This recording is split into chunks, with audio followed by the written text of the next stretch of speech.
What's going on, guys, and welcome back to Command Point. My name's Ryan, and in today's video I'm going to be taking a look at the new rules for one of my favorite factions from the last edition of Kill Team, the Nemesis Claw.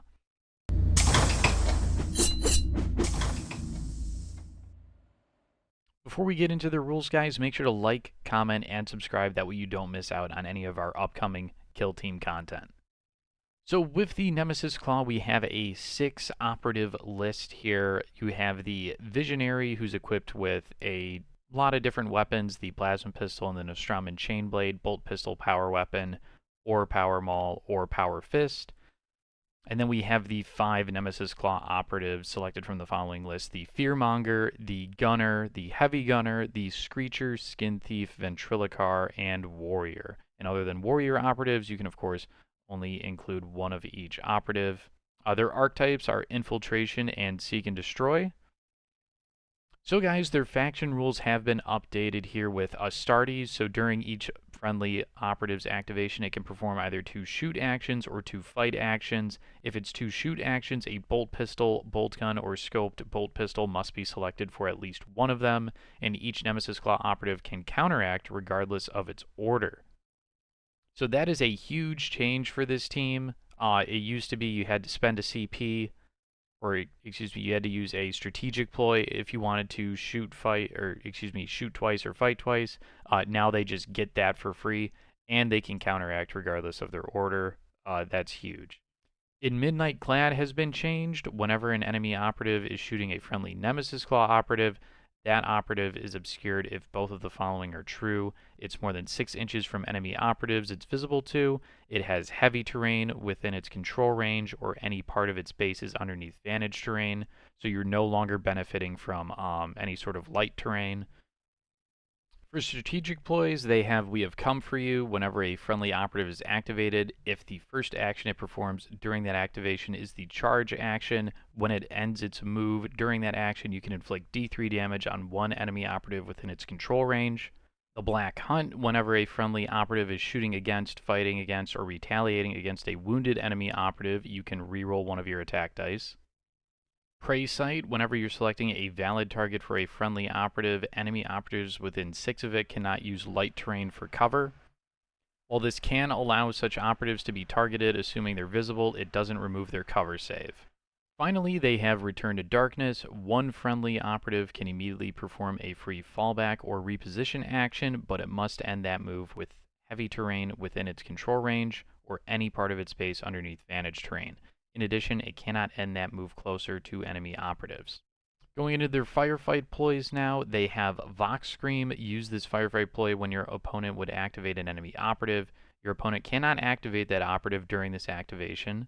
If there are no other enemy operatives eligible to be activated, this ploy has no effect. This ploy costs you 1 additional CP for each previous time you've used it during the battle. So Vox Scream is functionally unchanged from its 2nd edition version. It's such an amazing tool that it really makes this team competitive.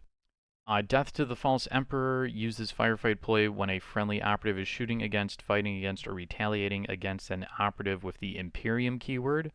That friendly operative's weapons have the Ceaseless Weapon rule until the end of that sequence, and if the enemy operative also has the Adeptus Astartes keyword, that friendly operative's weapons have the Relentless Weapon rule until the end of the sequence instead. Proclivity for Murder: use this Firefight ploy after a friendly operative incapacitates an enemy operative within its control range. That friendly operative can immediately perform a free charge or dash action. For the former, it cannot move more than 3 inches, even if it's performed an action that prevents it from performing those actions.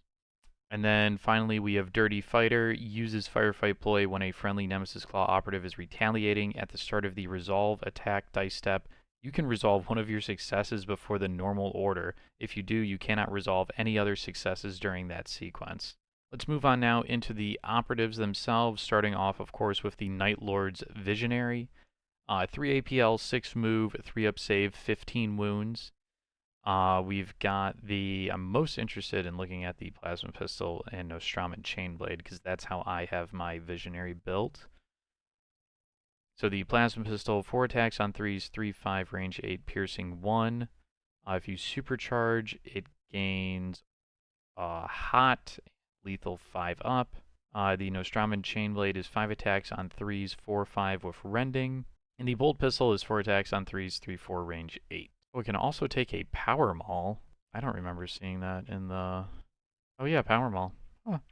So Power Maul has shock. I feel like there's maybe an edge case in there for taking a Bolt Pistol and a Power Maul.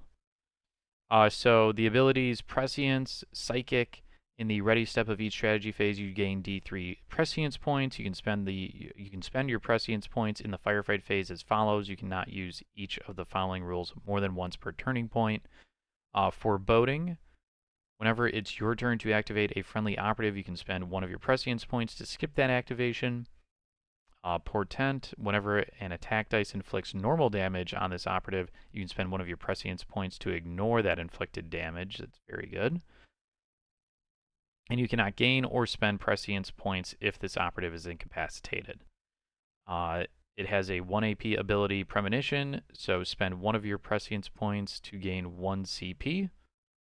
And you can't perform this action if you're within engagement range of enemy operatives. So functionally still the same, or at least very similar to how this operative was in 2nd edition. Let's take a look at the Fearmonger now. Fearmonger has his scoped bolt pistol. It has 2 profiles, short range and long range. Short range is range 8, lethal 5 up. Long range just loses the range 8 and lethal 5 up keyword. The Terrachem Vial is 5 attacks on 3s, damage 2-0, range 6, blast 2, devastating 3, limited 1, saturate and Terrachem. Tainted Blade, 5 attacks on 3s, 3-5 with Terrachem. Terrachem in the resolve attack dice step, if you inflict damage with any critical successes, the operative this weapon is being used against gains one of your Terrachem tokens. And then in the ready step of each strategy phase, D3 damage is separately inflicted on each operative that has one of your Terrachem tokens.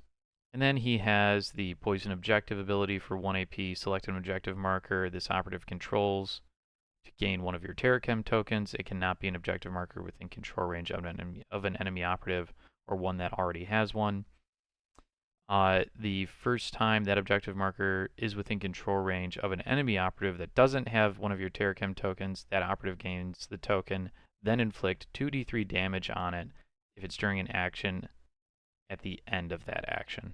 This operative cannot perform this action while within control range of an enemy operative, so still pretty much the same as it was in the last edition as well. The Night Lord Gunner has the Flamer 4 attacks on 2s, 3-3, range 8, saturate, and torrent 2. The Melt-A-Gun, the Plasma Gun. A lot of these weapons share similar profiles with other teams. So, I mean, obviously you want to take one of these guys in most cases. The Night Lord's Heavy Gunner has the Heavy Bolter, which has 2 profiles now. 5 attacks on 3s, 4-5, heavy, reposition only, piercing crits 1. Sweeping 4 attacks on 3s, 4-5, heavy, reposition only, piercing crits 1, and torrent 1. The Missile Launcher has 2 profiles. The Frag profile, 4 on 3s, 3-5, blast 2, heavy, reposition only. The Crack profile, 4 on 3s, 5-7, heavy, reposition only, and piercing 1. The Screecher, which was one of my favorite models, if not my favorite model from the last edition. 3 APL, 6-inch move, 3 up save, 14 wounds. Lightning Claws are 5 attacks on 3s, 4-5 with ceaseless and lethal 5 up. Whenever an operative within 3 inches of this operative is shooting, fighting, or retaliating, your opponent cannot reroll their attack dice. And Appetite for Cruelty, whenever this operative is fighting against a wounded enemy operative, this operative's lightning claws have the lethal 4 up weapon rule. So still pretty good, and I mean, of course, having lethal 4 up, being able to chain the lethal 4 up with the we have come for you strategic ploy, so when you finish a charge action, you're doing D3 damage, model's now wounded, and so you're getting that lethal 4, just gives him the ability to punch well above his weight, and those rerolls are still going to be useful. We have the Night Lord Skin Thief, so he has the Nostraman Chainglaive, 5 attacks on 3s, 4-6 rending. He also has a bolt pistol. He has Flayed Them Alive, so once per turning point when this operative incapacitates an enemy operative within its control range, you can select one other enemy operative visible to and within 6 of either this operative or the incapacitated enemy operative. Until the start of the next turning point, that other enemy operative cannot control markers or perform the pickup marker or mission action. So that passive ability right there is so good. Charging this guy deep into enemy territory, killing somebody, and then having somebody who your opponent thought would be able to perform mission actions or like score for them on a backline objective or something. Always a great ability. Tyrant of the Skinning Pits. Whenever this operative is fighting or retaliating, normal and crit damage of 3 or more inflicts 1 less damage on it. We love to see some damage mitigation. Very cool. Next we have the Ventriloquar, who has a bolt pistol and chainsword. He is an icon bearer, so whenever determining control of a marker, treat his APL stat as 1 higher. The disconcerting mimicry action for 1 AP, he can do any of the 3 following once per game. He can select 1 enemy operative within 6. Then select one of the following for that enemy operative. You can only select each option once per battle. Until the end of its next activation, subtract 1 from its APL stat. Great. Change its order. Good. Perform a free dash action with it and specify the location for your opponent to move to. I love this. I love this model so much still. I'm very happy to see that it is pretty much unchanged. Moving on now to the Warrior. So the Warrior can be armed with a bolt pistol and chainsword or a bolt gun and fists. It has the Cruel Tormentor ability, so whenever this operative is shooting against, fighting against, or retaliating against an injured enemy operative, or an enemy operative that has a wound stat of 7 or less, this operative's weapons have the lethal 5-up weapon rule. For faction equipment was such a big part of this team in the previous edition. Let's see how they fare in this one. So they have Flayed Skin. Whenever an enemy operative is shooting against, fighting against, or retaliating against a friendly Nemesis Claw operative within 2 inches of it, your opponent cannot reroll their attack dice results of 1. They have the Chain Snare, so whenever an enemy operative would perform the fallback action while within control range of a friendly operative, if no other enemy operatives are within that friendly operative's control range, you can use this rule. If you do, roll 2d6 or 1d6 if the enemy operative has a higher wound stat than that friendly operative. If any results is a 4-up, that enemy operative cannot perform that action during that activation or counteraction. No AP are spent on it. Next, we have Grizzly Trophy. Once per battle, when a friendly Nemesis Claw operative incapacitates an enemy operative within 2 inches of it, you can use this rule. If you do, that friendly operative gains 1 of your Grizzly Trophy tokens, if it doesn't already have one.